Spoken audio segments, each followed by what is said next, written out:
No sin antes darle la bienvenida, senador, a esta comisión.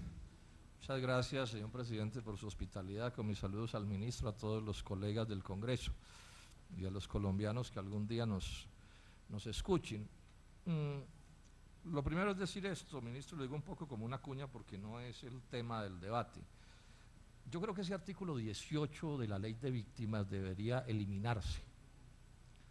Porque ese artículo 18 dice así, dice que el desarrollo de las medidas a que se refiere la presente ley, y ahí va lo de la restitución de quienes han perdido sus tierras por cuenta de la violencia, ¿no? Dice, el desarrollo de las medidas a que se refiere la presente ley deberá hacerse en tal forma que asegure la sostenibilidad fiscal.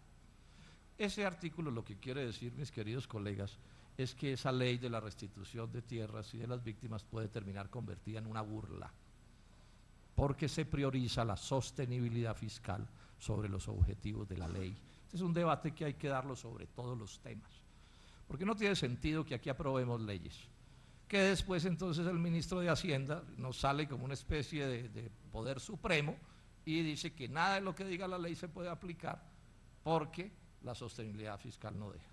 Y entonces vamos y demandamos ante los jueces y a la Corte Constitucional, y entonces la Corte Constitucional falla que tampoco se puede porque la sostenibilidad fiscal también obliga a la Corte Constitucional. Ojo con esto. Este es, a mi juicio, eso, cuento de la sostenibilidad fiscal, es la reforma más retardataria que se le haya hecho a la Constitución Nacional en toda su historia de esta Constitución de 1991. Le pido formalmente, ministro, que haga esfuerzos por sacar de esa ley de víctimas ese artículo 18. Con ese artículo 18, esa ley puede ser una ley de simple demagogia, una burla a todos los colombianos. En segundo término, decir esto. Este no es un debate sobre agroingreso seguro, yo no sé por qué se ha mencionado eso tantas veces. Yo creo que sobre agroingreso seguro ya hay veredicto incluso de la historia. Pues si alguien quiere defender eso, que para mí es un pasaje de vergüenza de la historia del país, lo puede hacer. Y me parece muy respetable esa posición, pero no se diga que este debate, este que se está haciendo en este momento, que están haciendo Hernando Hernández y Wilson Arias, es ese debate, ¿no? Este es un debate, que se está haciendo hoy es infinitamente más importante y más complejo y más grave que el de agroingreso seguro. Es decir, agroingreso seguro al lado de este tema es una especie como de pequeña pajita. Aquí estamos hablando, mis queridos colegas, de un debate mundial. Hoy en el mundo, en África, en Asia, en América Latina, el Banco Mundial, todo el mundo está opinando sobre este tema de la extranjerización de las tierras rurales. Los coreanos intentaron comprar 1 millón de hectáreas en Madagascar, en Brasil se está legislando sobre esto, en Uruguay, hay un debate mundial sobre esto. Yo les hago un llamado muy cordial a que ahí sí que no satanicemos al revés. Es decir, que se hable de la restitución de las tierras está bien, pero que eso no se convierta en un pretexto para negar este debate que tiene que ver con varias cosas. Primero, ¿qué tipo de agro se quiere? Un agro de pequeña producción, de mediana producción, de monopolio, etcétera, pero otro debate, de extranjeros o de nacionales. Ese es el debate que estamos haciendo. Entonces yo les pido con toda cordialidad, entrémosle al debate y tenemos todos los argumentos y pongamos todos los argumentos sobre la mesa. ¿Y por qué es un debate mundial? Porque han escaseado en los últimos años los alimentos en el mundo. En el 2008 hubo grandes protestas en muchos países del mundo porque no había literalmente comida a ningún precio. Y resulta que la población está creciendo y el consumo más que lo que está creciendo la producción, y puede haber una crisis alimentaria global. Y las tierras agrícolas del mundo son las que hay, es muy difícil ampliarlas, y la población crece y crece, y en unos cuantos años podemos ser el doble de los habitantes del planeta. Y entonces aquí hay un debate sobre, bueno, ¿va a alcanzar la comida? ¿No va a alcanzar? ¿Dónde va a estar localizada esa producción de esos alimentos? Las tierras de Colombia van a terminar en manos de los extranjeros. Ese no es un asunto de menor cuantía, me da pena, pero eso no se puede despachar con grasejos. Es un debate que hay que hacerlo con un poco de vocación de estadistas, que es lo que se supone aspiramos a ser quienes estamos aquí en este asunto. Y tiene que ver con otra cosa que es clave. Todos estamos porque se desarrolle el agro. Esto no es la simplificación, no. Es que los que no están de acuerdo con el gobierno del doctor Santos es que no les gusta el progreso, y no les gusta la técnica, no les gusta que el país se desarrolle. No, tampoco. Esto es bien complejo. Es decir, ¿qué tipo de agro vamos a tener en Colombia, ministro? Nosotros en el Polo proponemos un modelo de agro dual, donde haya empresarios y obreros agrícolas en buenas condiciones y empresarios en buenas condiciones, respaldado por el Estado, pero donde haya también campesinos e indígenas en buenas condiciones respaldados por el Estado. Y aquí aparece una discusión, ¿qué tipo de empresarios? Pequeños y medianos, empresarios de 400.000 hectáreas y eso se despacha de un plumazo, es decir, aquí llegan unos chinos a comprar 400.000 hectáreas y eso no es tema ni siquiera de conversación de café.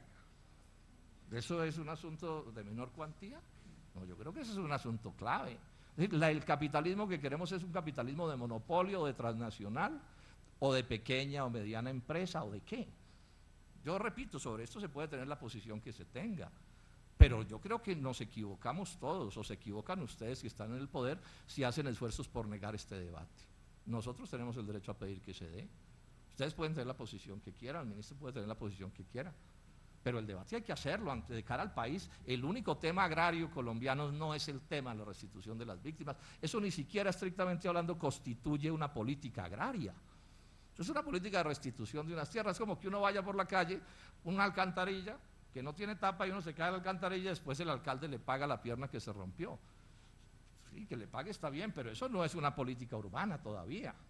Sí, la política urbana es una cosa más compleja. ¿Cuál es la política agraria?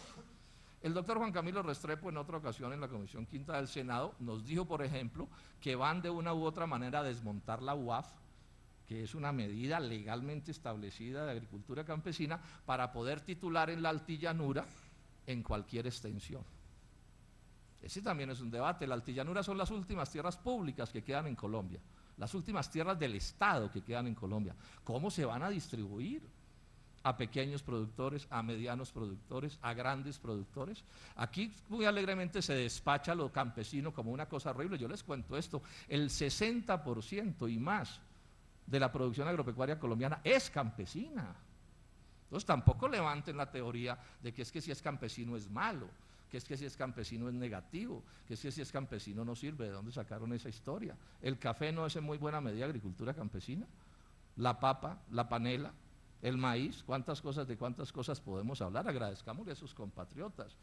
Y no están produciendo porque el Estado les regala la plata, paja. Más del 90%, más del 95% de la economía campesina la hacen los campesinos solos por su cuenta, contra un Estado negligente que no los respalda como debiera. Ellos haciendo su propio esfuerzo. Pero repito, simplemente lo que quiero es, más que entrar a fijar mi posición, es llamar la atención de la importancia que tiene que este debate se dé, y se dé con tranquilidad, y se dé con argumentos, y se dé con razones, en uno u otro sentido. Yo repito la pregunta, ¿queremos un agro de monopolios y de transnacionales? ¿Eso es lo que queremos? ¿Eso es positivo? ¿O queremos un agro, por ejemplo, con empresarios pero pequeños y medianos o en proporciones razonables? El presidente Uribe habló de haciendas de 40 a 45.000 hectáreas. ¿Eso es lo que queremos en Colombia? Porque se puede hacer economía de otra manera. Sí, en Europa no es ese tipo de empresa la que funciona en términos generales, en sectores agropecuarios muy modernos y muy desarrollados. Yo no quiero alargarme porque estoy aquí un poco, digamos, de invitado para darle algún nombre, señor presidente, y le agradezco su hospitalidad, cuando sé que estoy en todo el derecho de hablar. Simplemente quiero exponer el tema al respecto. ¿Cuál es el problema? Además de este problema de qué tipo de agro queremos, de qué tipo de capitalismo queremos en Colombia. Hay distintas formas de capitalismo y eso debe discutir con tranquilidad. Entonces, que el modelo del cerrado brasileño, eso sí es una cosa maravillosa, eso es lo que debemos imitar, o hay otras cosas que se podrían imitar o tener en cuenta, etcétera. Pero ¿cuál es el problema de fondo de este debate, a mi juicio? Primero, un debate sobre el monopolio, porque este es un debate sobre la extranjerización de la tierra, y extranjerización es sinónimo de monopolio. Es decir, aquí no va a llegar ningún inversionista extranjero a volverse un pequeño o un mediano propietario, sino que se va a volver un gran propietario. Entonces ahí hay un debate. ¿Monopolio sí o no? Es más, en muchos países del mundo la legislación prohíbe los monopolios y las prácticas monopolísticas. Bueno, un debate. Otro debate, un debate de soberanía nacional. Todos aquí que estamos en política sabemos del gran poder político de la propiedad territorial. Eso es una cosa que está absolutamente documentada en el mundo entero. O sea, quien es dueño de las tierras rurales desarrolla un poder político descomunal. Bueno, si toda la Orinoquia, para poner un ejemplo, queda en manos de los extranjeros, eso no tiene impacto sobre la soberanía nacional. Si municipios enteros de Colombia quedan en manos de transnacionales, eso no tiene impacto sobre la soberanía nacional. Si el día de mañana el capital extranjero compra todos los ingenios azucareros del Valle del Cauca, eso no tiene impacto sobre la soberanía nacional. Yo simplemente lo dejo como pregunta. Alguien podrá decir que no tiene impacto, bueno, pues que se diga, pero entrémosle al debate, a ver cómo es que es el asunto. Ahora, ¿no importa la soberanía nacional? Pues quien en Colombia diga que no importa la soberanía nacional, que agradezca que no es francés o alemán o gringo, porque si allá dicen eso, al ostracismo van a dar. Ese es un debate, pero hay más debates. Los recursos no son infinitos. Los recursos son por definición escasos. Entonces aquí nos dicen, no, es que hay mucha tierra. Aceptemos en gracia de discusión que hay mucha tierra. Eso de que hay mucha tierra es muy discutible, porque ¿dónde está la tierra? Y podemos hablar mucho sobre si es verdad que la tierra es un factor infinito. Pero es que la tierra sola no es nada. Suelo repetir la frase de un líder indígena: los indios no somos lombrices, no comemos tierra, porque él tenía tierra pero no podía producir nada en su pequeña parcela. Entonces aquí aparece